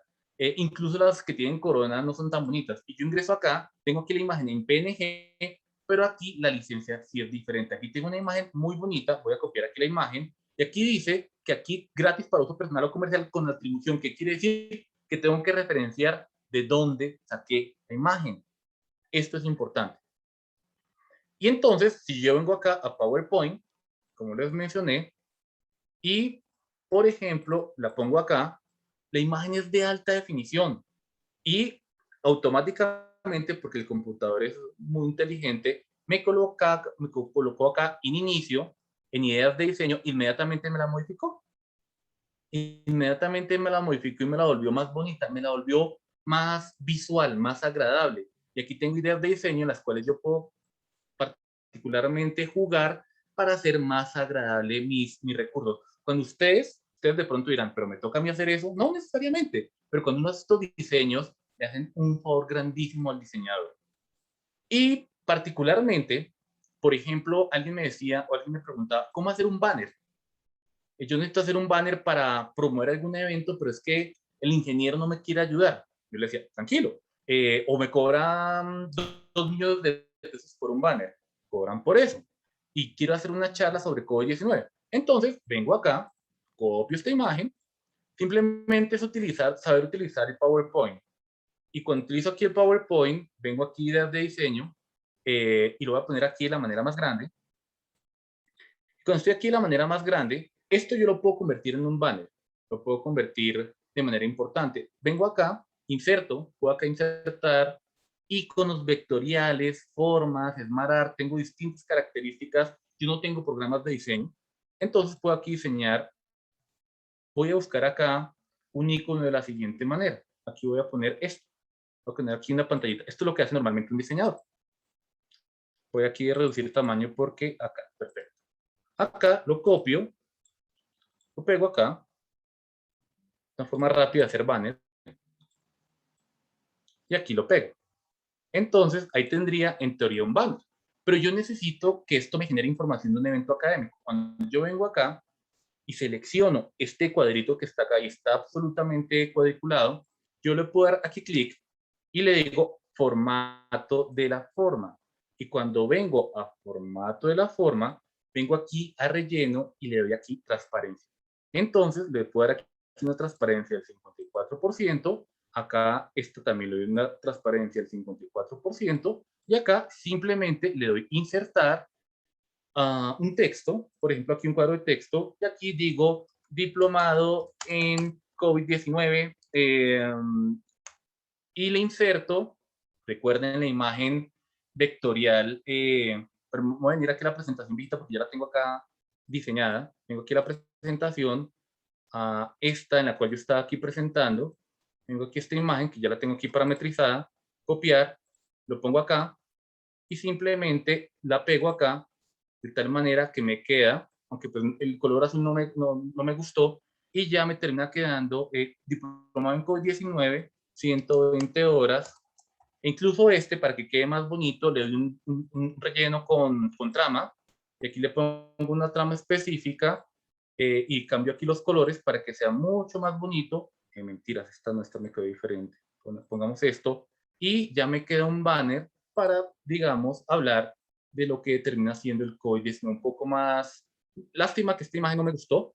A veces cuando yo pongo cosas con comunidad lo hago de esta manera y determino un banner que puedo, digamos, enseñar. Esto no me gustó la de fondo, puedo eliminar esta porque no me genera contraste. Púseme esta sí es más bonita, copiar imagen. Y cuando la termino pegando, me da la posibilidad de enviar a fondo y no me la envió a fondo. Esto se lo querré, entonces queda mucho más bonita la imagen. Ahora, yo aquí también puedo utilizar la herramienta de Smart Art, algunos la utilizan, con imágenes. Y cuando yo vengo aquí con herramienta de imágenes, yo vengo acá a las imágenes de diseño y acá puedo utilizar algunos iconos vectores, buscar la imagen y sacarla. O vengo acá a insertar iconos, porque el mismo computador lo tiene. El computador tiene iconos, tiene imágenes gratuitas que ustedes pueden utilizar para lo que ustedes quieran, como esta.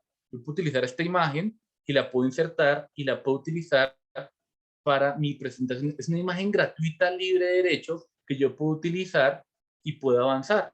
E incluso con las ideas de diseño, la imagen me puede quedar para poder ilustrar algo. Y también tengo esos iconos vectoriales que me sirven, o adhesivos o videos, ilustraciones, para poderlos insertar en el proceso y las puedo ampliar, las puedo diseñar y se las puedo pegar aquí al Smart App. Y una forma de hacer videos rápida en YouTube, es que no me deja aquí el margen de control, insertar, no es aquí insertar, no puedo aquí moverme. Perdónenme acá, es que no puedo minimizar acá esta parte. Estoy viendo aquí la parte de arriba y no lo puedo modificar. Aquí a minimizar un poquito. No lo puedo. Ya acá. Cuando yo vengo acá, a presentación con diapositivas, yo aquí puedo grabar la presentación con diapositivas. Cuando vengo aquí a grabación con diapositivas, resulta y pasa que acá yo le puedo dejar la opción, como ustedes están viendo, en la parte de abajo, de dejarlo con video.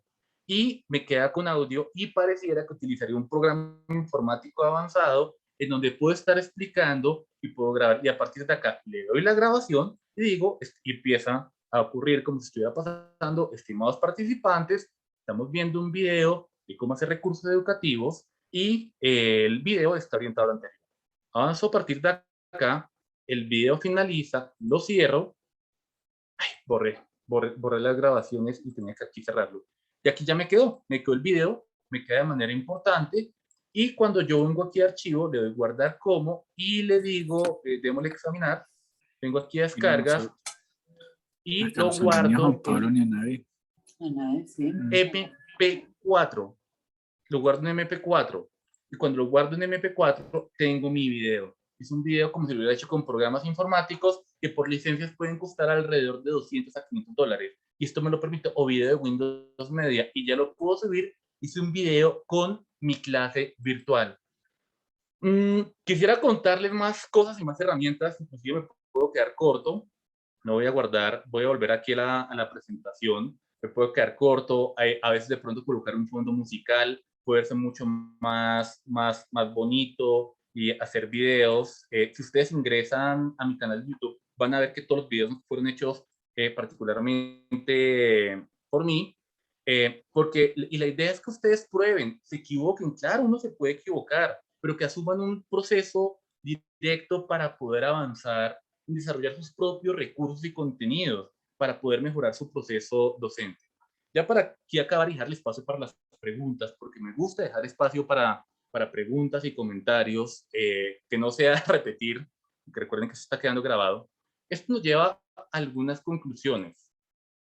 La primera, esta coyuntura actual nos ha permitido avanzar en procesos de adaptación. Nos hemos tenido que adaptar, pero también como nos hemos adaptado, actualmente se está abogando por el derecho a la desconexión. También desconectémonos, apaguemos a una hora específica.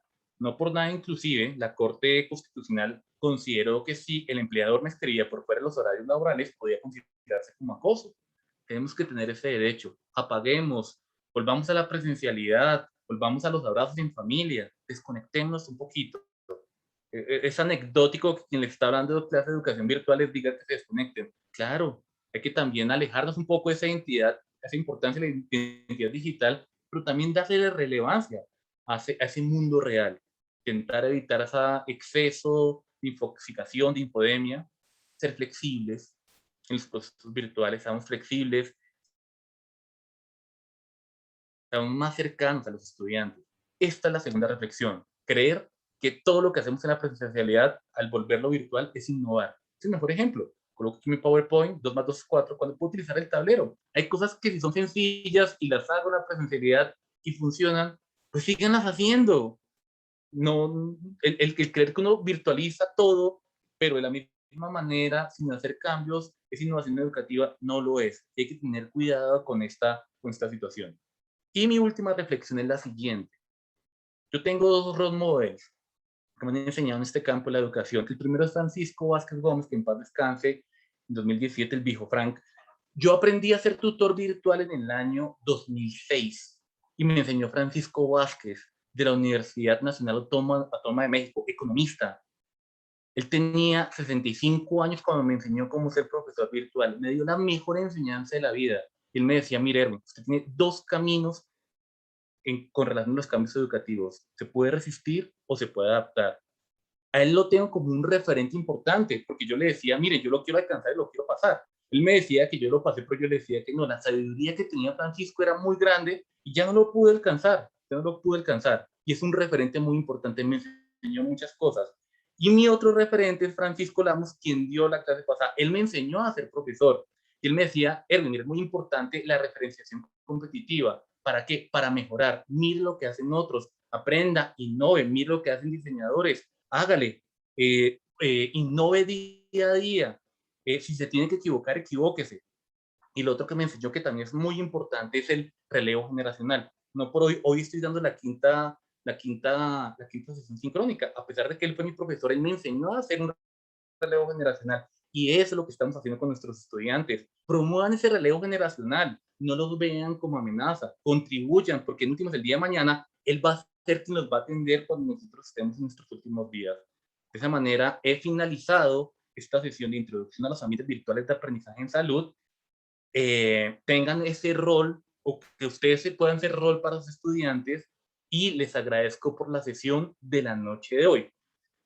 Dejo mis redes sociales personales de lo que es la identidad digital, pero en este momento, es más, pueden existir múltiples herramientas. Ustedes de pronto manejan otras que yo no manejo, hubiera querido también tener la capacidad de mostrar más, y dejo el espacio para que puedan levantar la mano por si tienen alguna pregunta o algún comentario de la sesión de la noche de hoy.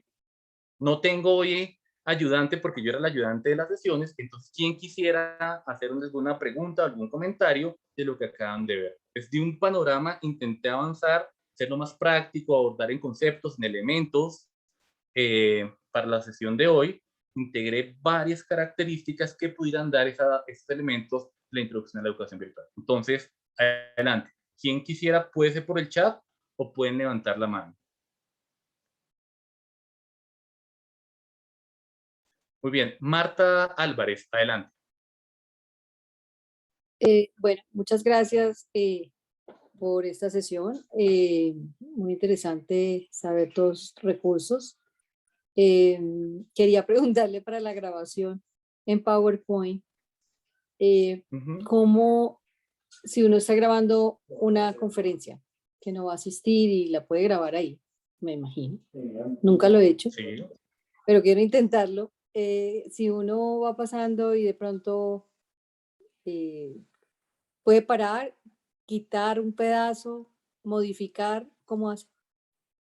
Sí, cuando ustedes se dieron cuenta, cuando yo hice la grabación, como ejemplo, lo que pasa es que pues, no lo iba a hacer completa, inclusive queda en HD. Si uno de pronto quedó mal la grabación, ese rectangulito que está abajo con mi cara, uno lo puede quitar y volverlo a hacer, porque inclusive queda por diapositiva. Uno puede hacer solo el de esa diapositiva.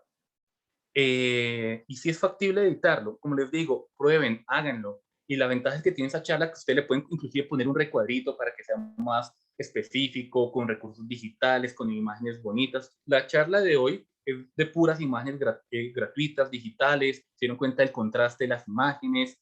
Si ustedes ingresan a mi canal de YouTube, ahí hago un tutorial detallado de cómo hacer videos en PowerPoint, cómo hacer recursos, para que los puedan utilizar.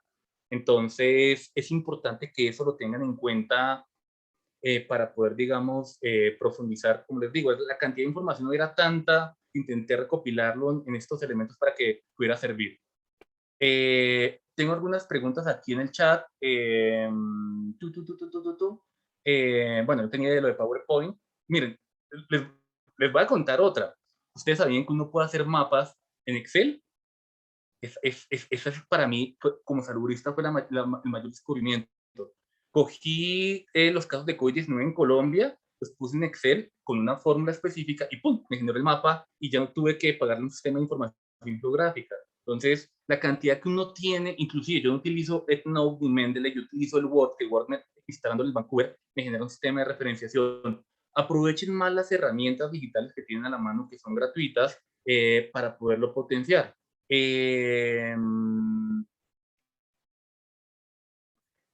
Bueno, María Paula, felicitaciones. Pregunta Claudia, con la cantidad de cursos webinar, ¿cómo lograr motivar a los estudiantes para empezar y completar los cursos? Una pregunta muy interesante, Claudia.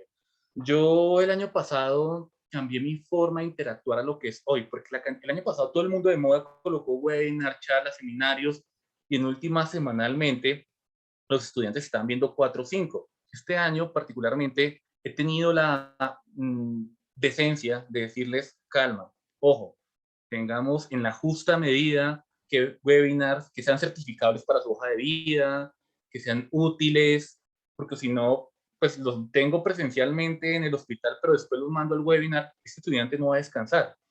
Muchas veces tener exceso, esa infoxicación de cursos, lo que hace es desmotivarlo. Pues hay que intentar, mire, este es chévere, solo o este otro, motivarlos, complete el curso, haga este curso de autoaprendizaje que es muy bueno, pero nada más de forma secuencial, discutámoslo, venga, lo conversamos, yo me siento con usted para poderlo llevar, porque una de las cosas que tiene el estudiante el día de hoy es que le cuesta estudiar por su cuenta.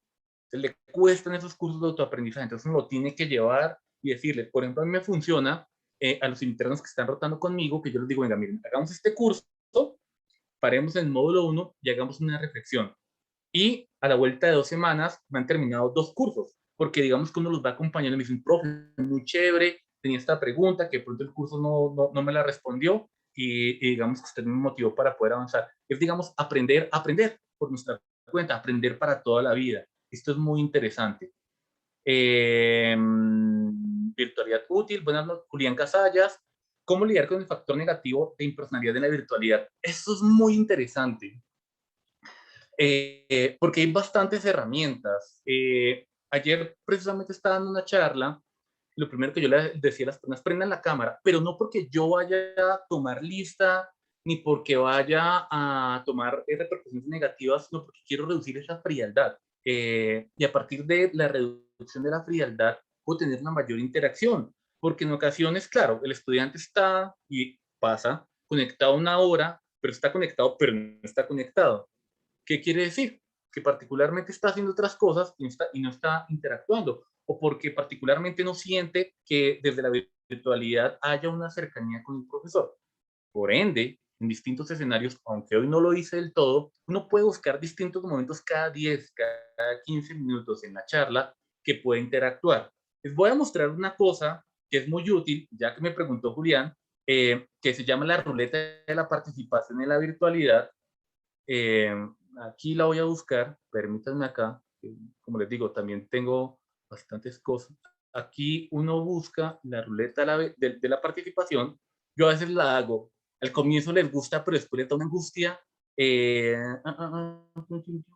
¿Dónde está la ruleta? Ustedes ingresan a esta página, obviamente es gratuito, yo lo modifico, que es WordWall, y aquí yo tengo una ruleta, participación en las sesiones. Yo la modifico cada vez que tengo un grupo diferente, porque ustedes tienen 5 actividades gratis. Entonces, cuando yo abro esta página, yo le digo a los participantes, bueno, vamos a participar aquí, como nos diga la ruleta. Vamos a hacer esta pregunta, y aquí yo le digo el azar. Y empezamos acá, participemos al azar. Y empezamos, les digo, y esto tiene hasta sonido, que aquí se lo quité. Y entonces ellos ruegan porque no les aparezca. Listo, Carolina, ¿tú qué opinas? No fui yo el que lo determinó, sino fue. Y entonces están atentos y le tienen miedo a la ruleta. Y le digo, listo, ya usted sale y lo elimino. Saqué a Carolina. Y sigo con la siguiente participación, con el siguiente. Entonces, la siguiente pregunta. ¿Tú qué opinas de las redes sociales? Pilar. Entonces no les gusta, al comienzo les gusta porque es chévere, pero realmente les termina gustando porque los mantiene activos de que en cualquier momento va a salir la ruleta y entonces uno está jugando. Esto es gamificación, es interactuar con distintas herramientas, con nube de palabras. Hay múltiples herramientas. Yo me quedaría corto, me podría demorar 3, 4, 5 horas enseñando todas las herramientas, pero esto no lo puedo utilizar para poder interactuar. Voy a seguir aquí con las preguntas. Un chat. Entonces aquí, muy útil. Listo. ¿Cómo conocemos? Todo el tiempo y no las conocemos. Es ir probando. Y equivóquense. ¿Quién dice que no nos podemos equivocar? Equivóquense, prueben, ensayen. Si inclusive yo tengo un tutorial de cómo hacer un video, les voy a contar otra cosa, ya que ustedes me acuerdan. Una pregunta que yo hubiera hecho es, ¿yo cómo obtengo o le doy una licencia digital a las cosas que yo hago? Pues muy fácil. Uno ingresa a SlideShare. SlideShare es un mecanismo que está vinculado con LinkedIn y sirve para generar licencias. Entonces, cuando yo ingreso acá a SlideShare, iniciar sesión, Entonces, continuar con LinkedIn, que creo que lo tengo con LinkedIn, sí. Lo tengo con LinkedIn vinculado. Entonces, aquí están mis cargas. Y resulta y pasa que en mis cargas, por ejemplo, yo tengo acá, esto es un detalle súper importante. Yo aquí subo algunas de mis presentaciones. Por ejemplo, hice este documento de atención primaria en salud. Aquí lo tengo. Entonces, aquí aparecen 172 visualizaciones, un corazón, que quiere decir, o fundamentos de salud pública para Colombia. Lo que pasa es que yo a veces no lo difundo porque me da pereza. Y aquí tengo todo y cuando uno baja, este es un documento pues muy bien diagramadito, con sus referencias, que es un resumen de la ley 100 hasta el módulo de acción integral territorial. Aquí pues está la URL. Yo voy a decir que no, cancelar, aceptar la prueba y ya. Me lo pide, lo puedo descargar si estoy registrado, pero cuando vengo abajo, yo aquí lo coloco. Lectura que sintetiza los principales referentes, siempre coloco y describo, y aquí tengo la licencia. Cuando yo subo el documento, la página me genera la licencia de una. Y entonces, a partir de ahí, este documento que ustedes ven acá es atribuible, no comercial y con licencia. Y es un documento, claro, obviamente tiene su referencia, respeta derechos de autor, pero ya al convertirlo, ya lo convertí en un contenido de revisión digital, ya y termina teniendo sus referencias, y aquí estoy reconociendo a otros autores, pero lo elaboré, lo diagramé bonito para que pueda ser un material de revisión. Y es un documento que pueda que no sea equivalente a un capítulo de libro, porque pues, en ocasiones no hace un capítulo de libro, es un documento de lectura que no solo queda para mí, sino queda para los participantes. Pero esto me ha gustado mucho porque este que fue de 178 o 200, pues el de menos visualizaciones, pero yo tengo materiales, los primeros que tienen 120,000 visualizaciones. Por ejemplo, tengo uno de promoción de la salud, por ejemplo, investigación de atención primaria, 9,330, 4,000. Esto es una forma de tener identidad digital. A mí me pasó que una vez yo estaba en una clase y un señor me dijo, por fin lo conozco porque usted tiene un canal en YouTube. Yo le decía, no, pero mi canal es moderado. Entonces es una forma de empezar a interactuar y acercarse. Miren, 10,000. Pero en YouTube también tienen pues muchísimo pues más elementos. El video que más tiene YouTube tiene también 100,000 visualizaciones. No alcanza a un youtuber profesional, y es hasta anecdótico decir profesional, pero pues me parece interesante. El doctor Jorge también menciona Screenmatic para poderlo hacer, $20 anuales, excelente práctica, muy útil, la impersonalidad, buena clase, listo, perfecto. Entonces, siendo las 8:49, yo esperaba ir hasta las 9 porque quería avanzar, poder interactuar con ustedes. Voy a cerrar esto, voy a dejar aquí de compartir pantalla. Eh, Esta es la última sesión sincrónica que tuvimos, disciplinar, cierra y por eso se da de últimas lo que es este componente, porque integra algunos de los elementos pasados. También es importante esa evaluación, esa realimentación que uno hace en la virtualidad para poder estar mucho más cercano. Y esto particularmente cuando uno empieza a adquirir esos elementos desde la virtualidad, le permite también ser un mejor profesor presencial. Pues les agradezco de verdad por su atención, ustedes han sido muy amables y espero que nos encontremos en la virtualidad para seguir con este ciclo número 3 con los microciclos 8, 9 y 10. Entonces, muchísimas gracias y que tengan una feliz noche. Muchas gracias. Gracias. Muchas gracias. Feliz noche. Erwin, muchas gracias. Buenas noches para todos. Gracias, buenas noches. Muchas gracias. Buenas noches. Gracias, hasta luego.